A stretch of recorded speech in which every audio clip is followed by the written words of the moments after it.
But, it's a crazy sports weekend as always. Of course, we've got the CJ Cup PGA Tour Golf this weekend right here in Las Vegas going on right now. We got an NFL weekend. We got college football. Sadly, there's no more NBA, but we got Major League Baseball, the playoffs in action. A lot of stuff going on in the sports world. The Raiders are off this week, but what better person to talk a little football than my man Ken Thomson from SportsXRadio. Does a show Monday through Friday here, 8 to 10 p.m., breaking down all the action. Ken, thanks for joining us. What's up, my man? What's up, KT?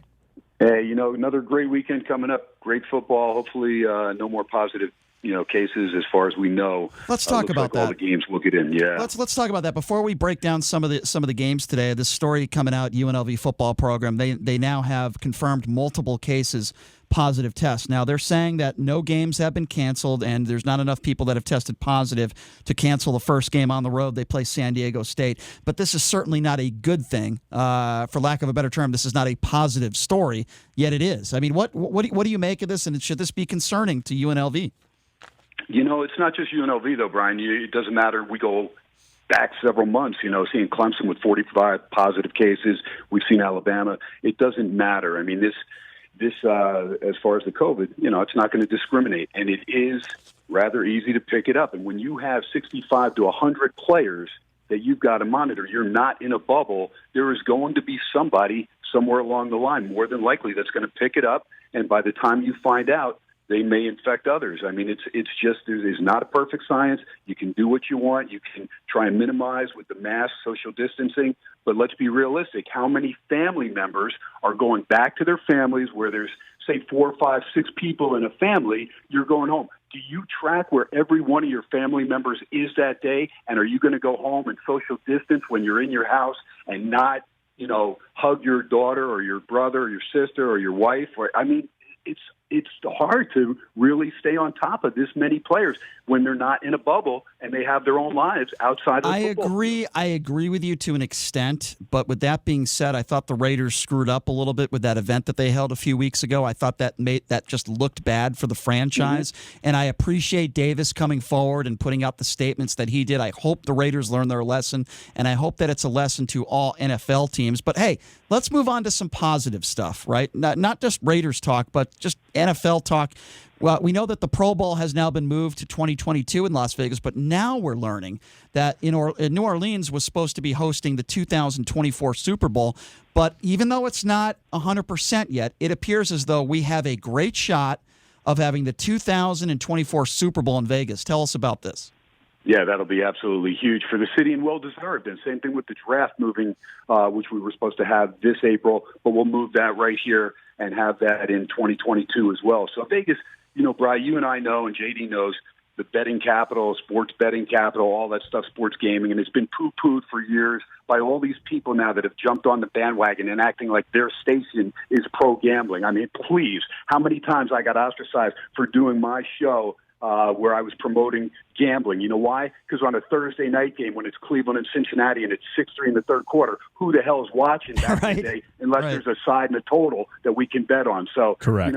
It's such hypocrisy, but for Vegas, they're finally getting what they deserve, and that is being shown as not only the entertainment capital, the sports gaming capital, but soon to be the sports capital, because you will see other franchises, just like the Las Vegas Aces, are here. Somebody was smart enough to say, you know what, let's get this franchise out of Dallas or whatever, San Antonio, and let's move it somewhere where things are going to just continue to move forward, and that is Las Vegas, because we've now as a nation accepting that sports gaming is there. It's always been there. There's been billions of dollars bet illegally, so why not have the states get their cut and be smart enough and have it? It should be in all 50 states. Oh, and it's going to be, especially now with all these. And we can get a little political real quick, but a lot of these Democratic states that are broke are going to have to find ways to get tax revenue. And New Jersey just did $750 million last month, which easily broke the national record. But now you've got the 2022, you got the NFL draft coming here. You have the regional champ, the NCAA March Madness regional in 2023. Possibly the Super Bowl in 2024, and then the Frozen Four in 2026, along with an NBA team, an MLB team. I kind of think you're right that we are going to be the sports capital of the world. Ken, let's talk about this week's games, this week's NFL games. We know the Raiders are off, but what do you like this weekend the most, and what are your thoughts on the games?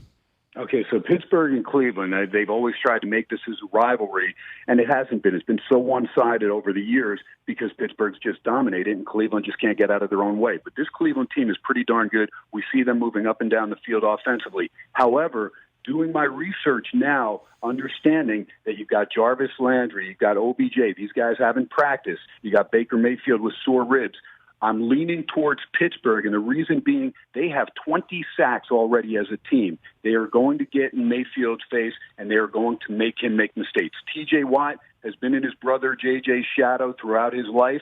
No longer. This guy is the real deal, and he helps make that Steelers defense go. I like the Steelers to take out Cleveland, and I like this Browns team. I'd like to see the Browns beat Pittsburgh consistently, but this game particularly, just looking at it, Pittsburgh's the side that I'm going with. There's several others. Minnesota, even without Dalvin Cook, they should be able to handle the Falcons. Falcons are just too banged up. They make too many mistakes, and they don't protect Matt Ryan. He's been sacked 11 times already this year, and I just don't think Matt Ryan stands in the pocket with confidence like he used to. And sure, when you're without Julio Jones, that hurts a little bit. Of course. But Matt Ryan is gun-shy, and then when he does decide to run, he risks himself and fumbles too many times. So I think Atlanta's in trouble. I think Minnesota's a very strong play because Alexander Mattison is good enough to replace Dalvin Cook, and Jefferson, the youngster out of LSU, has stepped up to take Diggs' place to help out Adam Thielen. Do you think that Denzel Ward has any chance to shut down Chase Claypool, the rookie out of Notre Dame, who's just been an outstanding addition to the Steelers' offense, or do you think that Claypool will have a big breakout game? No, I think maybe they key on Claypool, but that's going to leave Schuster and Johnson and Ebron and these guys to make plays. And you've got James Conner who's stepping up nicely. And you know what? Roethlisberger stands in there. He's back to his old self. He stands in the pocket with conviction, and he's waiting for somebody to make a mistake. He can read pro defenses very, very well, and he's starting to feel comfortable. I think Pittsburgh's the right side. I do think Cleveland's got an opportunity, but they need all these guys to click, and that means Beckham and Landry's got to play to help out the tight end Austin Hooper, who's having a nice year. If you're just joining us, we're speaking with Ken Thomson, SportsXRadio, right here, heard on KDAWN, 6 to 8 p.m., Monday through Friday. All right, Ken, let's talk a little Raiders. We were both right. I'm 5-0, by the way, in picking games against the spread when it comes to the Raiders. We both picked the Raiders last week. We thought that it would be a close game, but we both didn't think that the Raiders were going to win the game outright. Phenomenal win by the Raiders. It was very similar to the Saints game in this aspect. In the second half, the defense made stops when they needed to make them, and Carr was fantastic. Good ball protection. They made big plays when they needed to, and not very often the teams go in there and win a football game. Congratulations to the Raiders for doing so. Don't you think, though, this is kind of hurts the Raiders a little bit that they're not playing this week and they're coming off of a huge win? My feeling is you want to get out there because the confidence is sky high, right? I mean, what is your feeling on that? I think you probably want an off week when you got a lot of injuries or maybe you need to fix some things. What do you say to that? And that's the thing. With the Raiders, it works out for them. Number one, the team that they're going to play next week, Tampa Bay, they've got a game that they can't focus on the Raiders at all. Why? Because undefeated Green Bay, coming off a bye, is going into Tampa. So all their attention is there. Where's the Raiders' attention? On Tampa Bay coming in here. You've got that time. You focus in. And as big as the win was against Kansas City, it means nothing if you cannot take out Tampa Bay coming off the bye week, being focused, going to 4-2, showing that was not a fluke. And a defense that's been much maligned, and rightly so, because they do not pressure the quarterback and they do not come up with turnovers. They did both last week. And the way to beat Mahomes, the Raiders showed it, the Chargers showed it, although the Chargers lost the game in overtime. Keep him inside the tackle box. Do not give him an opportunity to throw that ball to the line of scrimmage out of bounds. If you do that, you have a spy up the middle. You can control Mahomes. Let's look at it. Who would have ever thought that Kansas City's only 8 points of the second half at home in Arrowhead against a Raider defense would come with 3 minutes left in the game? Absolutely phenomenal defensive scheme by Gunther last week, and I think you'll see other teams follow. And I'm telling you, Buffalo will beat Kansas City on Monday night as well. Do you? And I agree with you there, especially with Buffalo coming off of a loss. No question about that. I agree with you. So I think John Brown has to play in that game for them to win. Is there a spread? Is there a spread on the Raiders Tampa Bay game? Is it out yet? It probably is at the Westgate because they do put out the week following. I didn't look at it, so I don't want to come out and say that I know what it is. But to me, it would probably close to a pick 'em. And right now, the way the Raiders come off that win depends what happens really with Tampa Bay and Green Bay. If Tampa Bay beats Green Bay, then naturally they're going to go up in stock a little bit there because the Packers are unbeaten. And if they can slow down Rodgers, that'll just show. But I'm telling you, the Derek Carr we saw last week, That's the guy the Raiders need to see every week. It can't be once every 5-6 weeks. It's got to be that guy that we saw last week. In the defense, same thing. Do what you do, pressure, and they are starting to get healthy, Brian, but they still have guys banged up, so it does work out that the bye week helps the Raiders a lot. And I think the Raiders, the rest of the year, they're going to be able to have Ruggs open down the middle of the field at least once or twice a game because Waller is great at tight end. Jacobs is going to be able to do well running the ball. Renfro's out, but I think they're going to have a chance to do that. What are your thoughts on this Packers-Buccaneers games? The spread is 1.5. I'm looking at the under in this game. Both these defenses are actually very, very underrated, and I like the Buccaneers linebackers against Robert Tonyan, who had a huge game a couple weeks ago where he had 3 touchdowns on Monday Night Football. Yeah, and that's the thing. I mean, the Packers come off the bye, and they're just feeling good about themselves. But Tampa Bay really needs this game more so than Green Bay. Green Bay's kind of, feeling good. But Rodgers is playing so calm and effortless. Everything he's doing back there, the game against New Orleans, he's just sitting back there, and he's talking to some of these rookies that haven't even played worth the darn. You mentioned Tonyan, but there's several others. But he does get back his best weapon in Devontae Adams this week. So that's why I'm staying totally away from this game. I'm just going to watch it and enjoy it, maybe get involved in running. That's the great thing about sports betting now is that we can get involved while the game's. So.